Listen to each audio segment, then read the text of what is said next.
여러분, 안녕하세요. 자, 지난 시간에 이어서 오늘 우리가 갈라디아서 4장 12절부터 보겠습니다.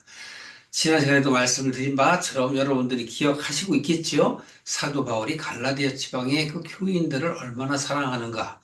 그들이 참 복음을 바울이 전했음에도 불구하고 다른 유대인들이 개입해서 그 사도 바울의 복음을 회방하는 그 입장에 있어서 당하는 입장이죠. 그 입장에 있어서 바울의 마음을 토로하면서 너희가 어떻게 다시 초등학문으로 돌아가려 하느냐. 그렇게 이야기하고 있습니다. 그리고 율법은 마치 후견인과 청지기가 믿음이 오기 전까지, 즉, 참복음, 하나님의 뜻을 깨닫기 전까지 맡겨져 있던 것이다. 그렇게 비유로 말하고 있었습니다. 오늘 4장 12절부터는 무슨 말로 사도 바울이 그 갈라디아 교인들을 사랑하는 그 모습들에 대해서 우리들에게 또 알리고자 하는 것. 그리고 믿음의 진전이 어떻게 이루어지면 믿음이 어떻게 이루어지는가에 대해서도 오늘 살펴보는 그런 시간이 되었길 바라요. 12절 보십시오. 형제들아, 내가 너희와 같이 되었은즉 너희도 나와 같이 되기를 원하노라. 내가 너같이 됐으니까 너도 나와 같이 되기를 원한다. 하나님이지 않습니까? 요즘 시대에 공감하지 않는 시대라고 요새는 얘기하잖아요. 왜? 자기 주장을 말하기에 바쁜 세상이다. 남의 말을 듣지 않고 자기 말하기에 너무 바빠서 무슨 말을 하는지조차 그 생각조차 없이 사는 사람들이 너무 많다고 합니다. 바쁘게 사는 세상이라고 하는데 바로 이 형제들을 사랑하는 그 마음을 사도 바울이 피력하면서 내가 너희와 같이 된 것처럼 너희도 나처럼 되라라는 그 믿음의 바로 성장에 대해서 얘기하는 겁니다. 그래서 너희가 나를 해롭게 하지 아니하였었느니라 라고 하면서 그들을, 즉 성도들을 지켜 세우는 거예요. 그들의 자존심을 높여주는 것이죠. 내가 처음에 육체의 약함을 인하여 너희에게 복음을 전한 것을 너희가 아는 바라. 여기서 자기 자신의 육체의 약함을 인하여 라고 할 때 뭘까요? 자기 신앙이 처음부터 이렇게 좋았던 것이 아니라 초보 신앙이란 건 뭐냐면 자기 틀에 갇혀 있는 신앙을 얘기하는 거예요. 하나님의 뜻을 전적으로 깨닫지 못하니까 자기 신앙, 자기 중심적 신앙을 말하는 것인데 내가 그런 상태에서 성령님을 만나고 나서 갈라디아 지방에 있는 그 교인들에게, 성도들에게 내가 참복음을 전했지 않느냐. 그때 내가 완전한 어떻다는 거예요. 믿음의 상태는 아니었다는 거죠. 그 사도 바울이 아주 벌써 약 한 20여 년 지금 지난 상태거든요. 엄밀히 말하면은 한 17년 이후서부터 그 20년 사이라고 얘기할 수 있겠는데 갈라디아 교인들을 얼마나 사랑하면 그들의 자존심을 높여가며 또 자기 자신을 낮추는 겸손함을 보입니다. 여러분, 우리는 하나님께서 항상 그렇게 말씀을 하시죠. 너희들이 세상을 쫓지 말라. 로마서 8장에도 보면 육의 일을 쫓는 사람, 육의 생각을 가진 사람은 육의 일을 쫓는다. 영의 일을 쫓는 사람들은 영의 생각을 한다. 이렇게 얘기하죠. 그러니까 바로 육과 영이 상충됨을 얘기하는 거예요. 육과 영은 하나가 되지 않아요. 왜? 바로 육은 우리의 보이는 현상 속에 있는 것들을 추구하기 때문에 그래요. 그걸 가치로 여기고 영이라는 것은 바로 형이상학적인 것, 즉 하나님의 그 뜻을 깨달아 하나님이 원하시는 대로 가려고 하는 그 마음을 얘기하는 거란 말이죠. 자, 그렇게 우리가 기준을 삼고 보시면 이해가 될 겁니다. 14절에 보시면 너희를 시험하는 것이 내 육체에 있으되 이것을 너희가 업신여기지도 아니하며 버리지도 아니하고 오직 나를 하나님의 천사와 같이 또는 그리스도 예수와 같이 영접하였도다. 네, 한껏 성도들의 마음을 흡족하게 해줍니다. 너희의 복이 지금 어디 있느냐? 내가 너희에게 증거하노니 너희가 할 수만 있었다면 너희 눈이라도 빼어서 나를 주었으리라. 예, 예, 아주 좀 과한 표현이죠. 너희 눈이라도 빼어서 내게 주었으리라. 라는 것은 뭐냐면, 너와 나의 그 사랑을 강조하는 거예요. 내가 너에게 참 복음을 전했을 때, 나의 경험담을 얘기하면서 너희들에게 얘기했을 때, 여러분들이 얼마나 그 복음을 잘 받아들이고 공감을 했었느냐.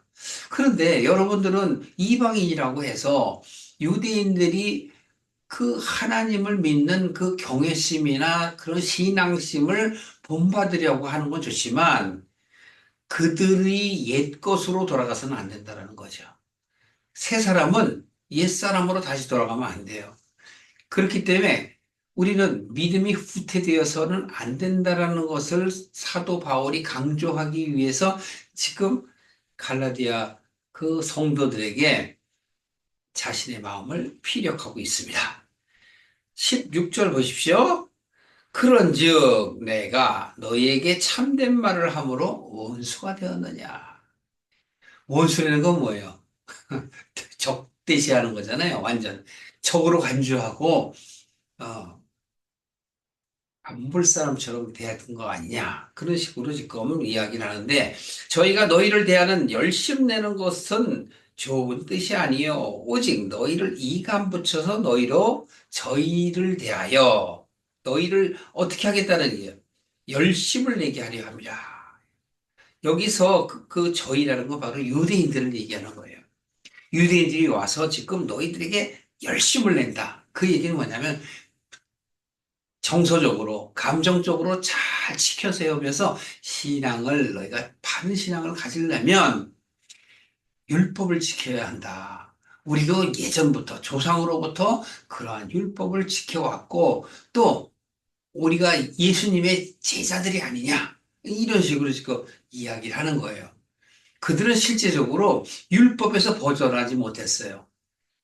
이전 시간에도 말씀드렸지만 초등학문에서 벗어나지 못하고 율법 아래 있으면서 바로 갈라디아인들에게 그렇게 회유를 하는 것은 자기들한테 잘 대하게 하기 위해서 열심을 내게 하기 위해서다라고 말을 합니다. 그래서 18절에 좋은 일에 대하여 열심으로 사모함을 받으면 내가 너희를 대하였을 때뿐 아니라 언제든지 좋으니라.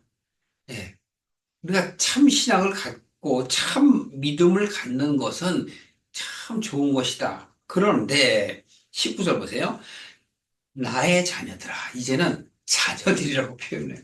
아주 바울이 말 못한다고 했는데 제가 볼 때는 아주 지금 표현이 아주 좋습니다. 너희 속에 그리스도의 형상이 이루기까지 다시 너희를 위하여 해산하는 수고를 하노니 내가 이제라도 너희와 함께 있어 내 음성을 변하려 함은 너희를 대하여 의심이 있습니다. 이게 무슨 말씀인지 이해되시죠? 여러분들이 바울의 입장에서 보면 충분히 이해가 되실 거예요. 그런데 여기서 지금 표현하는 거 보세요. 갈라디아인들 보고 나의 자녀라 이렇게 얘기해요.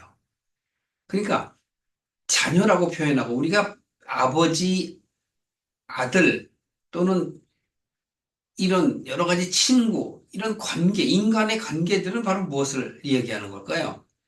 너와 가깝다라는 것을 얘기하잖아요. 내가 너를 사랑한다라는 걸 지금 표현을 하는 겁니다.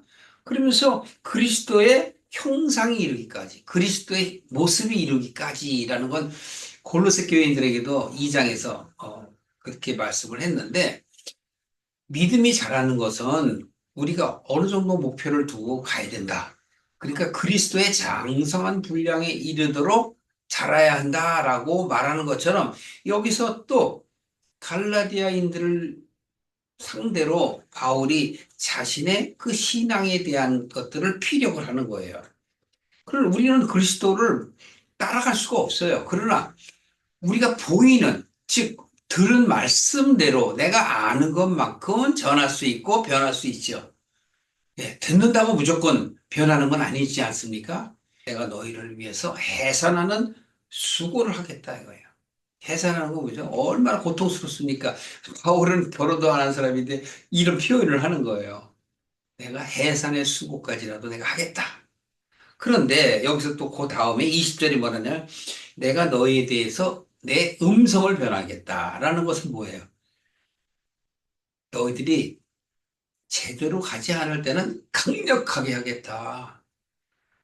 또 조금 전에도 말한 것처럼 막 지켜 세우고 자녀들아 또 이렇게 사랑스러운 또 언어를 사용할 때는 바로 뭐예요? 이러한 것들은 내가 너희를 사랑해서 그렇게 하는 것이다라는 것을 말하고 있는 것이에요. 그러면 지금 12절부터 20절까지는 뭐예요? 결국은 옛 것으로 돌아가지 말라는 거죠. 그래서 4장 1절서부터 11절까지 했던 말에 대해서 너무 강력하게 이야기했기 때문에 이제는 조금 어, 다소곳이 친근하게 다가오는 것입니다. 우리 세상 속에서도 우리가 복음을 전하려면 강력하게만 한다고 받아들인 건 아니거든요. 어쨌든 우리는 이런 것들을 좀 참조하고 사도 바울의 그 마음을 우리가 좀 살펴볼 필요가 있고 21절서부터가 이제 4장 마지막까지가 중요한 내용입니다. 그리고 이 사도 바울이 정말 어떻게 이 역사적인 사건을 갖고 이걸 비유로 생각하게 됐는지 저는 많이 배웠습니다. 그래서 저도 이 사도 바울처럼 기도하며 하나님의 뜻을 알기 위해서 많은 애를 쓴 그런 기억이 나는데요. 자, 한번 봅시다. 21절에 내게 말하라. 율법 아래 있고자 하는 자들아 율법을 듣지 못하였느냐. 그러니까 율법을 중히 여기는 자는 어떻게 돼요? 그 율법을 지켜야만 자신이 의롭게 되고 구원을 받게 될 것이라는 그러한 믿음으로 살아가고 있다는 것을 이야기하는 거예요. 그런데 여기서도 보십시오. 기록된 바 이렇게 얘기를 합니다. 율법을 듣지 못했느냐고 지금 믿음과 율법에 대해서 다시 한번 재강조하는 거예요. 왜 그런지 아시죠? 너희들이 믿음이 오기 전까지 너희들로 하여금 어떻게 돼요? 율법을 지킴으로 인하여 하나님께 나아가는 법을 배우게 했었지. 율법이 믿음 위에 있을 수 없다라는 것을 강조했잖아요. 너희들이 아들이 될 때까지, 믿음이 될 때까지 그렇단 말이에요. 정한 때까지 하나님이 그 때가 될 때까지 너희는 후견인과 청지기의 보살핌을 받아야 됐었다. 그러나 이제 너희들이 나를 만나지 않느냐? 나는 이미 바로 후견인과 청지기의 수준을 넘어서서 참 복음의 경험인으로서 너희들에게 얘기하는 것이다. 그걸 말하고 있습니다. 그런데 여기서 이 다음번에 보세요. 여러분들도 이렇게 생각할 수 있는 그런 믿음이 있을지 한번 가늠해 보십시오. 기록된 바 아브라함이 두 아들이 있으니 하나는 계집종에게서 하나는 자유하는 여자에게서 낳았다 하였으나 이게 지금 창세기 아브라함의 얘기죠. 창세기 12장에서부터 쭉 보다 보면은 아내인 사라가 자식을 못 낳으니까 하갈을 첩으로 삼아서 즉 바로 사라의 종이었던 하갈을 주었어요. 그래서 하갈이 자식을 낳은 그 아들이 이스마엘이죠. 그 이스마엘을 낳음으로 인해서 종이 상전인 사라를 업수히 여기는 그러한 사건이 일어난 그 내용들이 있습니다. 여러분이 참조해서 나중에 보시고 오늘은 그냥 일단 사도 바울의 그 마음을 살펴보겠습니다. 아브라함에게 두 아들이 있는데 하나는 계집종에서 하나는 자유자에게서 났다 이렇게 얘기하고요. 23절에 계집종에게서는 육체를 따라 났고 자유하는 여자에게서 어떻게 된 거예요? 여자에게서는 약속으로 말미암아 났다. 그러니까 사라는 약속으로 말미암아 난 거예요. 하나님이 사라에게 약속을 하셨죠. 아브라함에게도 약속하셨어요. 그러나 하갈은 뭐예요? 아브라함이나 사라가 육적인 마음으로 자기들이 결정하잖아요. 하나님의 뜻에 부합하지 않은 그러한 생각을 바로 육적이다. 이렇게 얘기하는 거예요. 그래서 24절에 바로 이러한 사실들은 역사적인 일은 비유다. 이 여자들은 두 언약이다. 이렇게 얘기를 해요. 하나는 시내산으로부터 종을 낳은 자니 곧 하가고 이 하가는 바로 아라비아에 있는 시내산으로 지금 예루살렘과 같은 곳인데 저가 그 자녀로 더불어 종로를 타고 그러니까 종의 자녀는 종로를 타는 거예요. 그것은 남의 종 이런 얘기가 아니고 세상의 종 되었음을 얘기하는 거예요. 세상의 가치관을 쫓아가는 사람, 즉 땅의 생각을 갖고 사는 사람, 육의 일을 쫓는 사람이란 말이에요. 그런데 바로 26절에는 오직 위에 있는 예루살렘은 자유자니. 그렇죠? 자, 예루살렘 위에 있는 예루살렘과 아래에 있는 예루살렘 한번 말씀드린 바가 있죠? 아래에 있는 예루살렘은 현실의 예루살렘이고 눈에 보이는 그런 예루살렘을 이야기하는 겁니다. 위에 있는 예루살렘은 하나님 나라를 얘기하는 거예요. 그래서 요한계시록 21장에 가면은 어떻게 된다고 그래요? 하늘에서 예루살렘이 내려온다고 그러죠. 그 예루살렘은 잘 단장이 되어 있어서 마치 신부가 신랑을 맞이할 그런 모습이었다라고 요한이 이야기하고 있지 않습니까? 그럼 여러분, 곧 여러분들이 참조해서 그렇게 한번 보시고 계시록 21장 2절 이하에 있어요. 여러분들 적어놓고 나중에 찾아보세요. 그런데 여기서 보십시오. 위에 있는 예루살렘은 자유자요. 즉, 자유자라는 건 뭐냐면 하나님의 뜻에 부응하는 자요. 또한 그 또한 하나님의 자녀로서 자유한 자란 말이에요. 종은 뭐죠?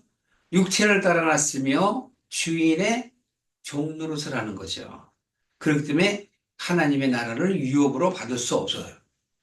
그 얘기를 1전에 4장 1절부터 11절에 했기 때문에 지금 바울이 이 비유를 통해서 자신의 그 신앙을 그들에게 어떻게 하는 거예요? 바로 전도하는 겁니다. 그래서 27절에도 보세요. 기록된 바 잉태치 못한 자여 즐거워하라 구로치 못한 자여 소리질러 외치라 이는 홀라 사는 자의 자녀가 남편이 있는 자녀에보다 많음이라. 여기서 잉태치 못한 자. 그 잉태치 못한 자는 사라죠. 그 사라를 얘기하는 거예요. 물론 다른 비유로 보면은 라헬과 레아 있을 때 그때도 또 그런 표현을 쓸 수가 있어요. 그러면 성경에서 얘기하는 이런 해산의 고통이라든가 또는 자식을 낳는다라든가 남자, 여자 이런 성에 대한 성경의 이야기는 하나님의 뜻을 전달하기 위해서 인간관계를 통해서 우리에게 말씀하시는 거예요. 그러니까 여러분들이 성경을 보시면서 그걸 인간관계로만 생각하면 하나님의 뜻하고는 전혀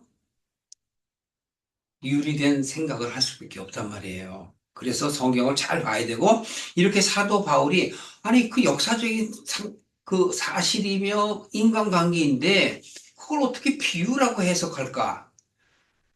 우리는 여기에 초점을 맞춰야 되는 거예요. 여기에 비유를 생각 찾지 못하면은 성경 전체를 이해할 수가 없는 거예요. 왜? 그냥 기록되어 있는 대로 하면 그건 역사서잖아요. 그 역사서로 보거나 전도서로 봐서는 안 되는 거예요. 역사에 담고 있는 바로 그 글 가운데 하나님의 뜻이 무엇인가 그걸 사도 바울처럼 우리는 해석할 수가 있어야 되는 거예요. 어떻게 해야 해석하죠? 기도해야 되는 거죠. 하나님 깨닫게 해주세요. 그러면 하나님께서 우리에게 그 기도에 응답하실 겁니다. 그래서 아까도 말씀드렸지만 땅에 있는 예루살렘이 아니라 위에 있는 예루살렘. 창세기 1장 또 말씀을 드리면 어떻게 됩니까? 하늘을 위에 있는 하늘, 아래에 있는 하늘로 나누죠. 그게 뭐예요? 궁창이죠, 궁창. 윗 궁창, 아래 궁창. 그건 다 무엇을 얘기하는 거예요? 분리하지 아니하면 자기를 못 깨달아요. 아담과 하와를 분리시킴으로 인하여 아담이 자신의 잘못을 하와를 통해서 깨달아야 돼요. 그런데 우리는 이 세상의 자연의 이치가 음과 양의 그냥 그렇게만 생각을 해요. 그게 아니라 여러분 인간의 삶 속에서 보시면은 부부관계라든가 이런 걸 통해서 자신의 신앙을 돌이켜보라는 거예요. 근데 거기에 매몰되어서 우리는 돌이키지 않고 그냥 자꾸 고집하잖아요. 네. 그래서 삶이 어려운 거예요. 서로가 서로를 이해하지 못하고 자신만을 주장하고 자기중심적인 삶을 살고 이기적인 삶을 살기 때문에 결혼할 때 하기 전에는 아주 좋았으나 하고 나면 금방 시들시들해지고 어렵게 되는 거예요. 그것은 진정으로 신앙 안에서의 삶이 없기 때문에 그래요. 참된 신앙이 아니라 그냥 고지고대로 율법적인 신앙을 갖고 있는 사람은 또 마찬가지입니다. 그냥 자기 식 따라오지 아니하면 밀어낸단 말이에요. 그래서 안 되지 않습니까? 우리가 갖고 있는 신앙은 우리 삶 속에서 하나님께서 당신의 뜻을 깨달으라고 주신 환경일 뿐이지, 이 환경에 빠져서 하나님을 일순위에서 계속 밀어내서 하나님을 찾아가지 아니하고 세상과 버타는 것은 야고보가 말하듯이 가능한 거란 말이에요. 하나님과 원수가 되는 거란 말이에요. 그래서 아까도 내가 너희하고 원수가 될 수 있겠니? 라고 그러잖아요. 나는 그거 아니다. 난 널 사랑한다. 사도 바울이 이야기한 건 하나님의 그 사랑을 그대로 전하는 거예요. 제 자신의 경험담을 얘기하는 것이죠. 그래서 이렇게 얘기합니다. 28절 보세요. 형제들아, 너희는 이삭과 같이 약속의 자녀라. 얼마나 기뻐요. 여러분에게 이런 말을 한다면. 아무개야, 너희는 바로 약속의 자녀다. 그렇습니다. 약속의 자녀예요. 그런데 우리가 깨닫지 못하는 것 뿐이지요. 29절에 그러나 보세요. 깨닫지 못하기 때문에 그때에는 육체를 따라 난 자가 성령을 따라 난 자를 핍박한 것 같이 이제도 그러하도다. 육체를 따라 난 자는 이스마엘이고 바로 하나님의 은혜 가운데 약속된 약속의 자녀로 태어난 자는 이삭이란 말이에요. 이 이스마엘이 이삭을 어떻게 해요? 이렇게 뭐라 그러죠? 예, 핍박을 준다고 해야 되나 뭐라 그러나 그런 걸 보고 사라가 화가 나고 또 하갈은 또 자기 자식을 조종하고 결국 하나님께서 하갈과 이스마엘을 내보내라 그렇게 아브라함에게 말씀하시잖아요. 예. 그러니까 그것도 여러분은 잘 한번 생각해 보세요. 아브라함이 하나님의 뜻을 기다리지 못하고 자기 생각대로 이렇게 하는 것이 하나님의 뜻을 이루는 것이 아닌가 하고 사람하고 그렇게 잘못 생각했던 일들이 결국은 자기 자신의 관계를 깨뜨리게 됐잖아요. 예. 그 모습을 지금 여기서 얘기하는 거예요. 자세하게는 얘기 안 하지만 바로 창세기 12장 이후에 있는 그 아브라함의 이야기를 하는 겁니다. 그래서 여기서 좀 보십시오. 육체를 따라 난 것, 이걸 얘기하는데, 이 당시 이게 핍박할 때는 아마 창세기 한 20장 정도 가서 나올 텐데요. 여러분 살펴보시고, 자세히 보시고, 그런데 이렇게 보십시오. 그때 핍박한 것처럼 이제도 그러하니라 라는 얘기는 자신을 얘기하는 거예요. 율법과 가운데 있는, 율법 아래에 있는 그 유대인들이 바로 핍박하는 자예요. 자신이 핍박받는 바로 이삭과 같다는 거죠. 그런즉 이렇게 얘기합니다. 30절부터 보시고 갈게요. 성경이 무엇을 말하느냐? 계집종과 그 아들을 내어 쫓으라. 계집종의 아들이 자유하는 여자의 아들로 더불어 유업을 얻지 못하느니라. 율법 아래 있는 자는 하나님의 나라에 못 간다라는 결론이에요. 그런즉 형제들아, 우리는 계집종의 자녀가 아니요 자유하는 여자의 자녀라. 예, 바로 여기가 오늘 말씀의 마지막입니다. 여러분이나 저는 약속의 자녀예요. 자유자란 말이에요. 자유자는 하나님이 자유하시니 내가 자유하는 거란 말이에요. 하나님이 거룩하시고 하나님이 영광이시고 빛이시잖아요. 그러면 우리 또한 하나님과 하나가 되려면 내가 거룩해져야 되고 바로 빛과 같아야 되는 거예요. 그런데 그럴 수 없죠. 우리의 인간들은 하나같이 하나님과 같이 될 수가 없음을 인정해야 돼요. 그래서 예수 그리스도가 필요한 거죠. 그리스도는 바로 요한복음 1장에서도 말씀드렸듯이 바로 하나님이시잖아요. 그분이 나를 속량해서 모든 죄에서 깨끗게 하셔서 당신에게로 데려가시는 거란 말이에요. 오늘 우리가 지난 시간에는 좀 오래 걸렸지만 오늘 4장을 다 마쳤습니다. 여러분 어떠세요? 사도 바울이 너희들이 믿음이 오기 전까지 율법 아래에 있는데 그 율법 아래에 있는 것을 마치 신앙의 전부인 양, 진실인 양, 그것을 쫓아가는 것들은 잘못된 것이다.